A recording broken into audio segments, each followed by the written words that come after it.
Welcome to this video about Aviation English for pilots. In this video, we'll look at Aviation English in broad terms, and we'll put forward Latitude's definition of Aviation English for your consideration. Then we'll narrow down and look more closely at the language that pilots use as they perform their work duties. From there, we'll narrow down even further and we'll look in detail at the domain of aeronautical radiotelephony communications, with some real-life examples of pilots and controllers communicating together, analysing some of the features of their communication. We'll also look at the ICAO rating scale and how these features are captured in the descriptors at ICAO levels 4 and 5. And at the end of the video, we'll talk briefly about the relationship between language assessment and language training for the ICAO LPRs. Let me quickly introduce our speakers. I'm Henry Emery, Managing Director at Latitude, and I'm an English language expert, or ELE, based in Plymouth in the UK. My colleague and co-director, Dennis Glidden, joins us from France, and as a former airline captain, brings expertise as an aviation subject matter expert, or SME.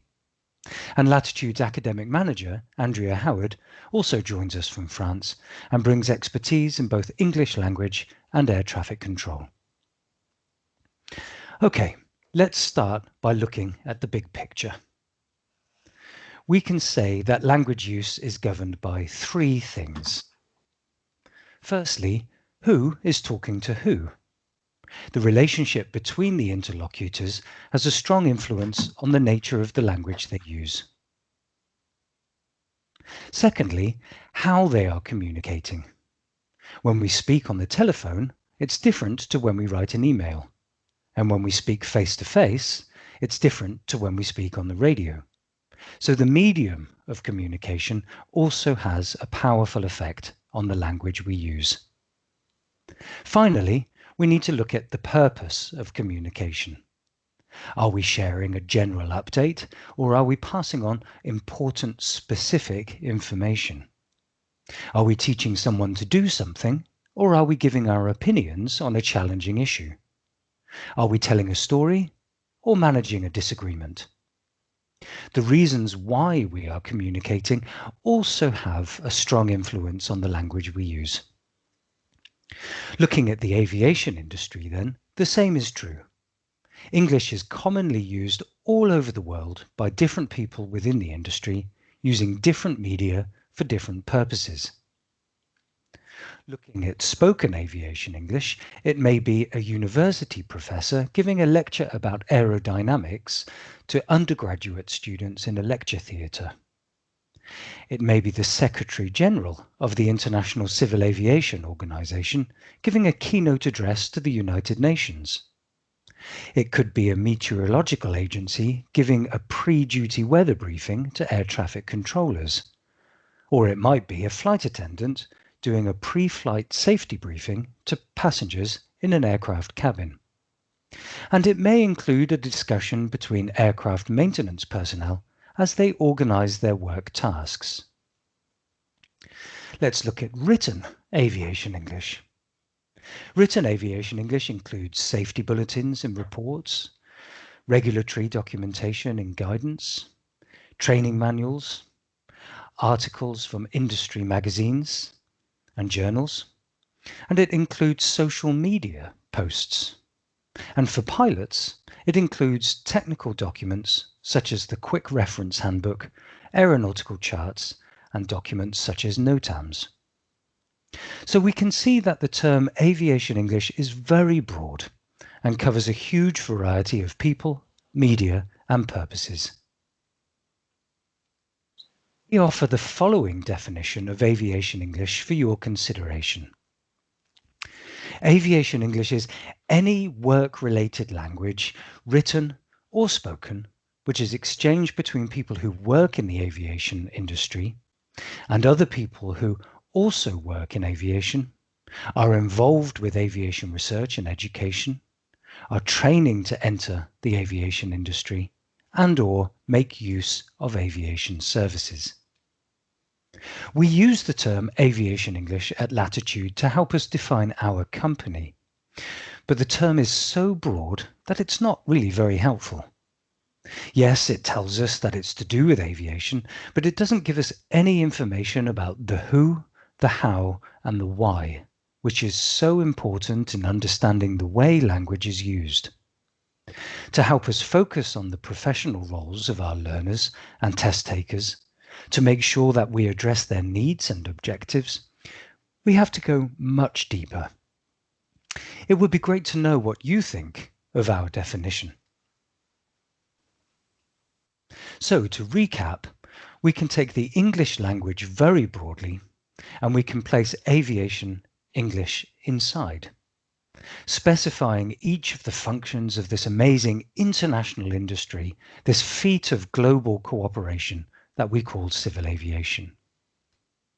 And we can say that anytime any person in these functions reads, writes, listens to, or speaks English as a part of their professional activity, they are using Aviation English.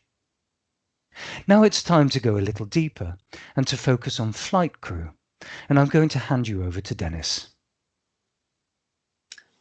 So we've seen the overview of Aviation English as a subset of English. As Henry has said, it is very broad and is not all within the language use tasks for flight crews. We do not expect pilots to have the plain language skills to address the ICAO annual conference. What do we expect? What do pilots actually do with language? Let us start to construct the language use domain for flight crews. The present ICAO LPRs only look at speech in an RT context. Some may be surprised that pilots actually do quite a lot of reading, from short text with prescribed responses like checklists, almost non-language data resources like charts and plates, to flight plans containing masses of information, sometimes in coded forms like METARs, TAFs and SNOTAMs, to SOPs, or to aircraft systems manuals, extensive plain English text. And increasingly, aircraft manufacturers only offer those materials in English. The continuing increase in the number of multilingual flight decks also increases the linguistic challenge, as these crews may not have a shared L1 to fall back on when under stress or facing linguistic difficulty. Pilots are also required to write, from short tech log entries, which are required to be clear and unambiguous, to incident reports, narrating events, consequences, and possibly raising implications. And perhaps the most challenging of all, a job application or a promotion application. Then, of course, the oral interactions, some of which will be face-to-face, pre-flight, talking with dispatchers, engineers, ground personnel, or delivered by the PA to brief and inform passengers. Then here we have intra-cockpit communications, one of the most challenging but most important skills, the sharing of information to create and update mental models, to maintain and share situational awareness. And then finally to the part actually covered by the ICAO LPRs. The same process in many ways, but external to the cockpit, RT communication with air traffic control and other aircraft. We will shortly listen to an authentic clip, the last part of a plain language pre-takeoff brief by the captain. But I want to remind you that these two pilots had been working together for probably an hour or more, performing many of these tasks, processing and sharing information, using various channels, as Henry mentioned, from face-to-face, telephone, written submissions, shared reading, coordinated use of checklists. So listen to the clip in which the captain completes the brief with an instruction to call for pushback, after which the FO switches to formulaic RT phraseology. Then rejected takeoff briefing. We have 386 meters stop margin, inclusive this TAS effect. I plan to continue till the go call, to stop till the go call for now till 1:45 for all master cautions in front of us. Okay. And all mandatory items, we have a dry runway and no mail items. Okay. For us. So 1:45, yeah. Perfect. Then request pushback. Okay. 121.905. Delivery hello, Lufthansa Cargo 8370 Heavy. We're Fox 216, request push and start. Cargo 8370 via SID, climb altitude 5,000 feet today to reach within 4 miles departure and runway. Lufthansa Cargo 8370 today climbing 5,000 feet to reach at 4 miles of departure and end of runway. Cargo 8370 correct, start approved, 121755 for push, bye bye. Lufthansa Cargo 8370, start approved, 121755 for push. Thank you, bye. We are now going to focus on the language use task that Dennis mentioned previously, the task that can have the most immediate or direct impact on the safe and effective operation of all air traffic, aeronautical radiotelephony communications. Indeed, this language use task is the sole target of the ICAO language proficiency requirements. Those of you familiar with ICAO document 9835 will know that communication between pilots and air traffic controllers requires, firstly, the correct use of ICAO standard phraseologies. However, it is widely accepted that these predetermined forms of RT communications cannot cover the numerous types of situations that aircrew might encounter from the moment they take charge of their aircraft to the end of their duty period. Even though during research other options were considered, such as a simplified language code, it was decided that the best way to facilitate communication when standard phraseology is not available is plain, or what we might call natural language. And it is in this concept of natural or plain language that we find the term language proficiency. But what exactly is it? We know that it differs from the formulaic type of language that is standard phraseology. It cannot simply be memorized and repeated mechanically. We know that knowledge of grammatical structures, vocabulary, and pronunciation all contribute to an individual's language proficiency. But as linguists have discovered, language competence consists of more than being able to form grammatically correct sentences. It consists of the ability to use language as meaningful communication.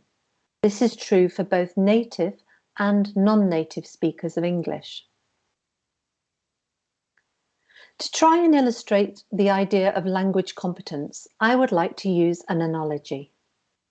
Although I'm no fishing expert, I've chosen fishing as it is sometimes used by sociologists to demonstrate the processes and skills needed for both interaction and communication. Firstly, let's consider the fisherman. Fishermen are not born knowing how to fish. It takes skill and has to be learned. Competent fishermen know about the fish they want to catch. Thinking of this in terms of communication, the proficient speaker knows his language and the context of his dialogue. The fisherman will prepare the appropriate bait. Equally, the communicator selects the vocabulary he will use and prepares his sentence. Will it be standard RT or plain English? After choosing his moment, our fisherman casts his line. This is the moment in communication when we pass our message. But perhaps there is a problem. The fisherman misjudges his distance, his line gets blown off course, the cast is faulty. It's maybe the wrong type of fish, or he crosses lines with another fisherman. In communication, these all equate to any circumstances that lead to misunderstanding or the unsuccessful transmission of the message. So the fisherman reels in, readjusts, and casts again. In the language context, the proficient speaker, like the fisherman, readjusts using reformulation or a different strategy, for example, speaking more slowly and saying the message again. This time we hit the target. Perhaps the fisherman will tug on the line to check before reeling his catch in. When the message has been passed, we might check, confirm, or clarify to be sure that there is mutual understanding. We see then, from drawing comparisons with fishing, it is possible to achieve meaningful communication by applying certain strategies and behaviours.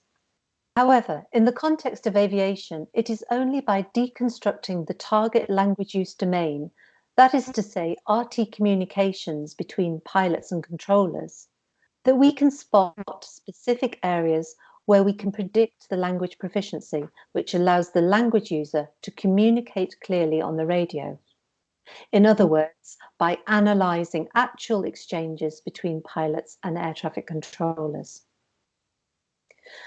Standard phraseology is the default model to be used in RT communications. If used correctly, it is unambiguous and concise. It is, however, quite limited. There are many situations where we need a combination, a marriage of standard phraseology and plain English to explain further. Having said that, finding a good example of this for you in authentic RT communications was not easy. Authentic listening from live air traffic control and other sources often demonstrates poor phraseology, plain English when standard phraseology is available, and poor plain English skills. This first clip is non-authentic.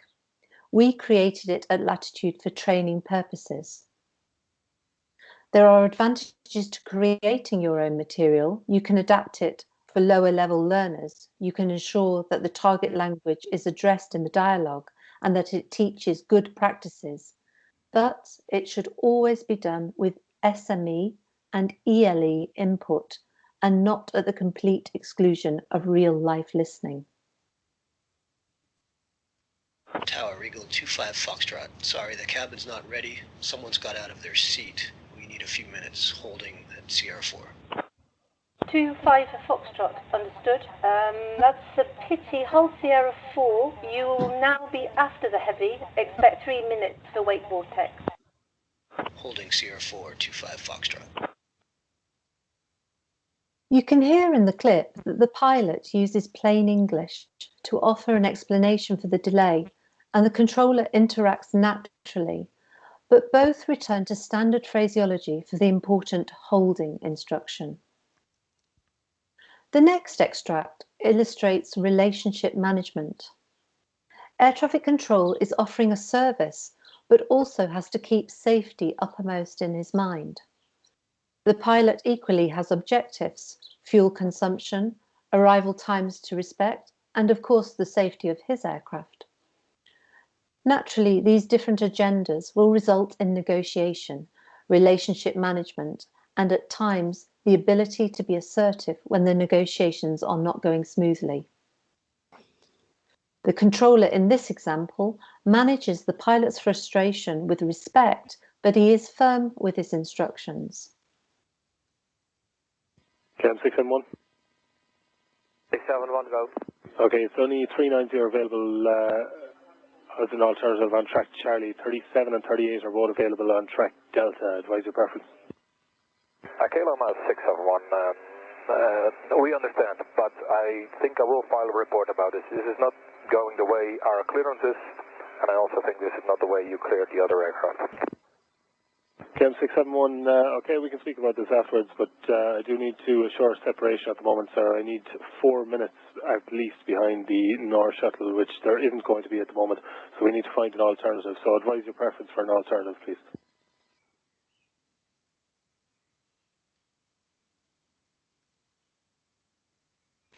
Checking, confirming and clarifying are second nature to aviation professionals. They use readbacks, confirmation of checklists, coordination. Here we hear two non-native English speakers using these skills well, despite some English language proficiency errors. The result is that the pilot understands the instruction clearly. Turkish 2 Delta Kilo, turn left 270. Turn in 270, Turkish 2 Delta Kilo. And Turkish 2 Delta Kilo, we have an inbound emergency, so there will be some extra delay, and we'll take you open at the ILS for right and circuit. Gotcha. So, you mean we will do another sequence of the night? Yeah, no, fly heading 270, you will overfly the extenders of the runway, and then I will position you for right hand downwind. Okay, understood. Thank you.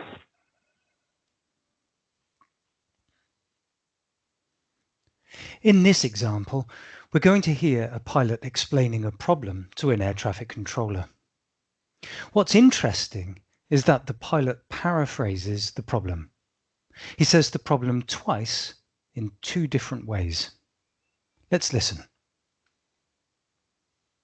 We had an indication of wheel well fire. We had an indication of fire where the gear is stored. Okay, so the fire indication is now out. So we have no way of knowing whether the fire happened or it was a false indication. So we need the fire services to be on standby, just in case the wheel is melted or we had an issue down there. Okay. Now, it could be that the pilot is helping the controller understand the technical nature of the problem, or that he is accommodating a controller with weaker language proficiency. But this is a good example of what we call accommodation, or using language carefully to ensure that mutual understanding is achieved. This tends to be a higher level language skill, or something that good users of English do to help their weaker colleagues.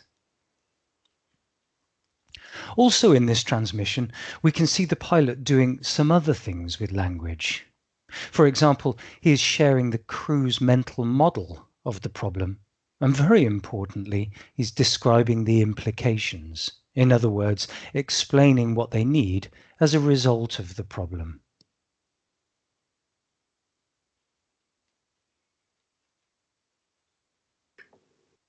And here we have a non-native speaker interchange at the start of a pad-on call. The ATCO's response is calm and supportive. The relationship is well managed. And Marseille, it's KLM 104, 10. We have a cargo fire warning. We would like to land at the nearest suitable airport. And it probably will be next for us. Okay, KLM 104, squawk 7700, you cleared the discretion flight level 200 for the time. I expect you're going to Nice Airport, give you range and radio as soon as I can.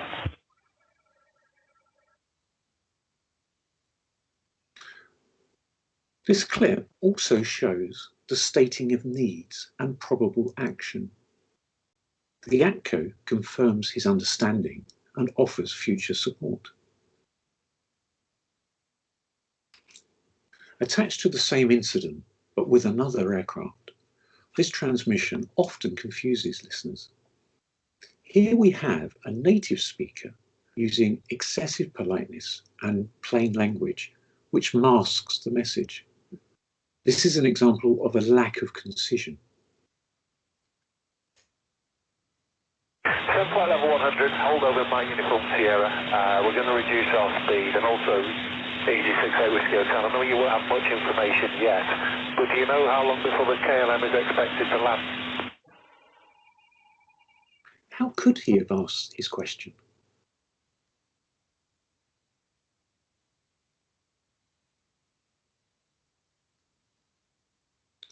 In the next clip, we have an interchange with the crew that have relatively poor plain English skills and erratic phraseology, but they managed to declare a malfunction, negotiate an altitude change, cooperating successfully.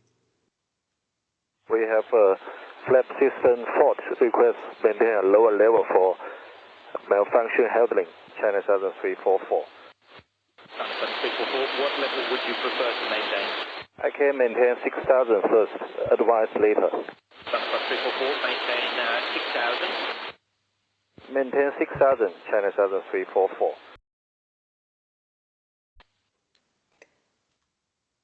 So by deconstructing the target language use domain, we can identify areas of language knowledge that are necessary for effective communication on the radio. Listening comprehension is essential, as is intelligible pronunciation and knowledge of grammatical structures and vocabulary, along with the ability to speak with a degree of fluency. We could also hear functional language in use, such as stating needs or the probability of something happening. Code switching. Generally in linguistics, this is the ability to switch between two or more different languages. In our target language use domain, this means switching between phraseology and plain language. We also saw evidence of certain language behaviours in our examples, being informative, checking information, negotiation and assertiveness, and possibly at an extended level, the ability to manage the relationship between two interlocutors and employ accommodation strategies such as paraphrasing and adjusting delivery rate. All of these language use characteristics can present challenges for those who work as language proficiency raters or assessors. In order to conclude that a speaker has a certain level of language proficiency, the rater must try to find examples of the language knowledge or behaviour in the test taker's performance with given tasks to be able to assess the performance. To guide us, we have the ICAO rating scale. The ICAO rating scale is the result of much research and collaboration by experts in language testing, English language and professional aviation domains. That is not to say that it's perfect. There are areas where the descriptors, perhaps even the levels themselves, could be improved, but that is not a discussion for today. What we can see, however, is that many of the English language proficiency skills that we highlighted with our examples are contained in the descriptors at level 4 and 5 in the scale. Transition from rehearsed or formulaic speech to spontaneous interaction is here under fluency at level 4. The wording is unfortunate. Perhaps it would have just been better to say transition from standard phraseology to plain English. Again, at level 4 under interactions, we have the requirement to deal adequately with misunderstandings by checking, confirming and clarifying, just as the Amsterdam controller and Turkish airline pilot did. If we move to level 5, again in interactions, we can see a requirement to manage the speaker-listener relationship effectively, as we saw with the en route controller and the KLM aircraft and the Chinese pilot with the flap problem. Level 5, again under interactions, responses should be immediate, appropriate and informative. Remember the exchange between the French controller and the KLM aircraft. The pilot declared his PAM message with just the right amount of information to enable the controller to reply and help. Equally, with the Ryanair aircraft with the wheel well fire, the pilot described the implications of his emergency clearly to the controller. And then perhaps an example of what we don't want to hear on the radio, idiomatic vocabulary. This is at level 5 and level 6. It could be argued that in-depth knowledge of a language can be proved or inferred from a speaker's ability to use nuanced, colloquial expressions, typically used by native speakers of that language. But I think most of us would agree with ICAO that it has no place in RT communications, and we acknowledge that its use is a problem in real life, in training and testing contexts. So, we have deconstructed the target language use domain and seen the language competencies. These are not, of course, just utterances, but are also communicative behaviours like advocacy, assertiveness, inquiry, supportiveness, some of which we have just seen are described in the ICAO LPRs with Andrea. There are communicative behaviours that we wish to encourage and support, and others we wish to discourage. There is an overlap with these behaviours, which is also described and assessed in other areas like CRM or under EASA in the non-technical skills framework. These skills are assessed during simulator training and during line flights under observation. It is a basic premise of CRM that crews should communicate in a way which reveals their mental models and thinking processes to the other crew members. Here we can see the NOTEX scale. There are 4 key categories, from team building to situational awareness, each of which have sub-elements and behavioural markers attached to them.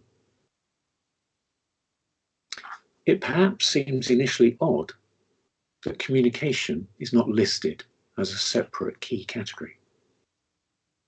This is because these communicative skills, behaviours, are inherent in all 4 categories. Under the category of team building and maintaining, for example, we have the elements cooperation, considering others, supporting others, and conflict solving. Supporting others would have a behavioural marker which we could see evidence for by giving help to other crew members in cases where they need assistance. Imagine the linguistic demand placed on an FO having to explain why they disagree with the course of action of a captain. I know of an incident involving an ATR in icing conditions in which the FO suggested turning on the anti-icing system, showing good situational awareness and system knowledge. The captain, however, disagreed, and the FO spoke up again and gave evidence for his suggestion and tried to persuade the captain to turn on the anti-icing. He was polite but assertive. Here we can see a few of the essential crew communication behaviours that we wish to reinforce and build into our training. So, taking our analysis today of the target language use domain, what does this mean for the design of language tests? Well, firstly, it means that we need to derive our test content and tasks from an analysis of the target language use domain so that they reflect the real-world requirements of radio communications, both in terms of what the candidate listens to during a test and what the candidate says, and the language behaviours that they display. And the question we must ask ourselves is, does our test represent the language of radio communications? Does it include phraseology and plain language? Does it demand that the candidate can not only produce reasonably accurate grammar and sufficient vocabulary, but that they can cooperate with air traffic control, describe a problem, state their needs, and explain the implications, that they can check, confirm, and clarify with the controller to reach mutual understanding? And we can ask the same questions of our training, where again, we need to derive our content and tasks from an analysis of the target language use domain. Does our training represent the language of radio communications? Are we providing the context and opportunities to practice listening and speaking skills that reflect real-world communication? Can our pilots practice code switching between standard phraseology and plain language? Are we training our pilots not only in listening skills, grammar, pronunciation and vocabulary, but to be assertive, to check, confirm and clarify, and actively manage the relationship so that communication is successful? And then we need to look at this relationship between training, testing, and the target language use domain the other way round. Starting with training, is our training meaningful? Are we helping to prepare pilots not only for successful testing, but for safe radio communication? And then testing. During the course of a language test, when we use the ICAO rating scale to make judgments about language proficiency, are we assessing both the language knowledge and language behaviors that pilots need for safe and efficient radio communications? Are we able to make the right inferences about the underlying language proficiencies that pilots demonstrate in language tests? And finally, and ultimately, do our test scores predict performance in real life? When we as a community award ICAO Level 4, does it mean that a pilot flying the approach to LAX or to Frankfurt is able to interact with ATC effectively, especially in non-routine situations? This connection between the target language use domain, our testing and our training must be strong for our work to be meaningful, for us to be able to say we are having a positive impact on the careers of individuals, on the airline, and on the safety of civil aviation. We hope you have found this video useful. Thanks for watching. Please feel free to leave comments and to subscribe to our channel. For more information on the aviation English services we provide, please visit www.latitude-aes.aero.